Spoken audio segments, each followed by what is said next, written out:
श्री स्वामी समर्थ. नमस्कार वृषभ राशीच्या जातकांनो. वृषभ राशीचा स्वामी शुक्र मानला जातो, जो सौंदर्याचा, प्रेमाचा आणि समृद्धीचा कारक ग्रह आहे. पण सध्याच्या नक्षत्र मंडळातील ग्रहाची अत्यंत घातक हालचाल पाहिली तर तुमच्या राशीवर शनी आणि मंगळाची अत्यंत क्रूर वक्रदृष्टी स्पष्टपणे पडली आहे. त्यातच राहू केतूची विषारी सावली तुमच्या कुंडलीतील महत्त्वाच्या स्थानावर पडल्यामुळे एक भयंकर विपरीत राजयोग निर्माण होत आहे. या अत्यंत अशुभ ग्रहमानामुळे तुमच्या आयुष्यातील शांतता आणि समृद्धी पूर्णपणे विस्कळीत झाली आहे. ज्योतिषशास्त्रानुसार जेव्हा शुक्राच्या प्रभावावर अशा कपटी ग्रहाचा अंधार पसरतो तेव्हा माणसाचा स्वतःचा विवेक काम करेनासा होतो. तुमच्या कुंडलीतील हा ग्रहयोग ओरडून सांगतोय की येणाऱ्या 24 तासात तुमच्या सोबत असा काही अघटित आणि धक्कादायक प्रकार घडणार आहे, ज्यामुळे तुमच्या हसत्या खेळत्या कुटुंबावर किंवा वर्षानुवर्षाच्या मेहनतीने उभारलेल्या व्यवसायावर अचानक भयंकर आभाळ कोसळू शकतं.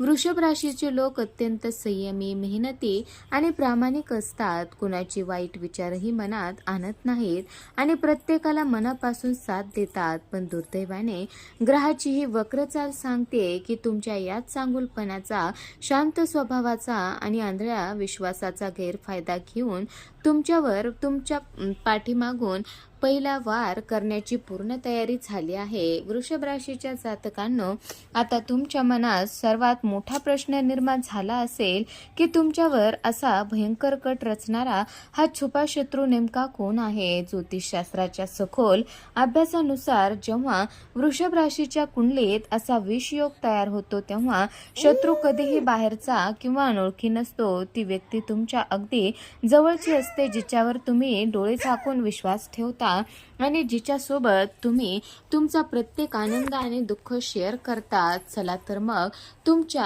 आसपास वावरणाऱ्या या चेहऱ्याला 3 वेगवेगळ्या शक्यताच्या आधारे स्पष्टपणे ओळखून घेऊया.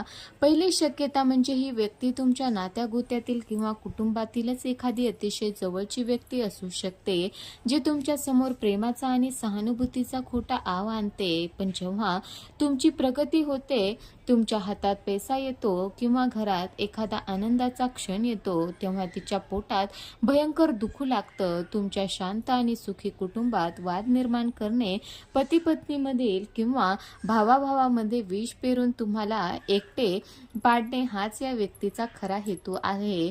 दुसरी शक्यता तुमच्या कामाच्या ठिकाणी म्हणजेच नोकरी किंवा व्यवसायाशी जोडलेली आहे, जिथे तुमच्या खांद्याला खांदा लावून काम करणारी एखादी सहकारी व्यक्ती तुमच्या विरोधात वरिष्ठाचे कान भरत आहे. तुमचे क्लायंट्स पळवणे किंवा तुमच्या बिझनेसच्या गुप्त रणनीती बाहेर फोडून तुम्हाला आर्थिक अडचणीत आणण्याची हीच पूर्ण तयारी झाली आहे. तिसरी शक्यता म्हणजे तुमच्या वैयक्तिक किंवा प्रेमाच्या नात्यातील एखादी व्यक्ती जी केवळ तुमच्या संपत्तीवर आणि स्टेटसवर डोळा ठेवून आहे. गोड गोड बोलून तुम्हाला भावनिक जाळ्यात अडकवणे आणि तुमची मोठी आर्थिक फसवणूक करून तुम्हाला रस्त्यावर आणणे हाच तिचा अंतिम कट आहे. आता तरी या खोट्या मुखवट्या मागील खरा चेहरा ओळखण्याची वेळ आली आहे. वृषभ राशीच्या जातकांनो, आता अत्यंत लक्ष देऊ नये का, कारण आपण या भविष्यातील सर्वात भयंकर आणि संवेदनशील टप्प्याकडे आलो आहोत. ती व्यक्ती कोण असू शकते हे तर तुम्ही समजून घेतलं, पण आता सर्वात मोठा प्रश्न हा आहे की ही व्यक्ती तुमच्यावर पहिला वार कधी, कसा आणि कोणत्या मार्गाने करणार आहे. ज्योतिषशास्त्रानुसार वृषभ राशीचे लोक सहसा खूप सहनशील असतात, पण एकदा का त्यांचा संयम सुटला की ते रागाच्या भरात मोठे नुकसान करून बसतात. शत्रू नेमक्या तुमच्या याच कमजोर कडीचा फायदा घेऊन 3 भयंकर मार्गाने हल्ला चढवण्याच्या तयारीत आहे.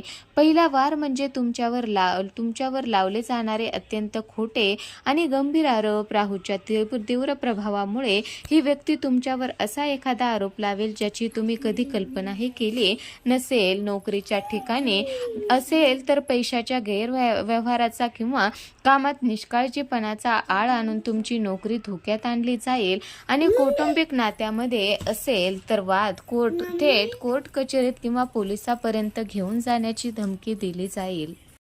दुसरा वार थेट तुमच्या बँक बॅलन्सवर आणि साठवलेल्या भांडवलावर असणार आहे.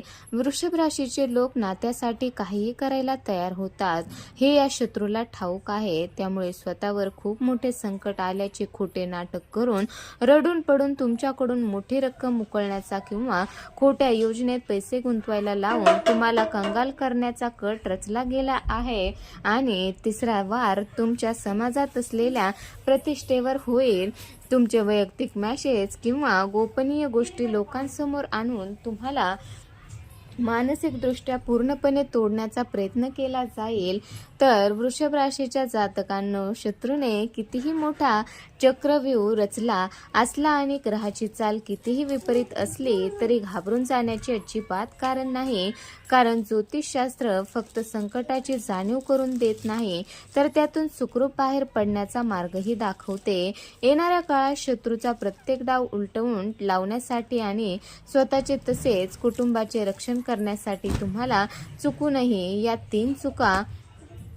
तीन महाचुका करायच्या नाहीत. पहिली महाचूक म्हणजे चिथावणीला बळी पडणे आणि रागाच्या भरात ताबा गमावणे. ही कपटी व्यक्ती तुम्हाला जाणीवपूर्वक राग आणण्याचा प्रयत्न करेल, जेणेकरून तुम्ही जोरात ओरडाल किंवा वाद घालू लागाल. पण लक्षात ठेवा, तुम्ही रागाच्या भरात जे काही बोलणार आहात तेच पुरावा म्हणून तुमच्या विरुद्ध वापरले जाईल.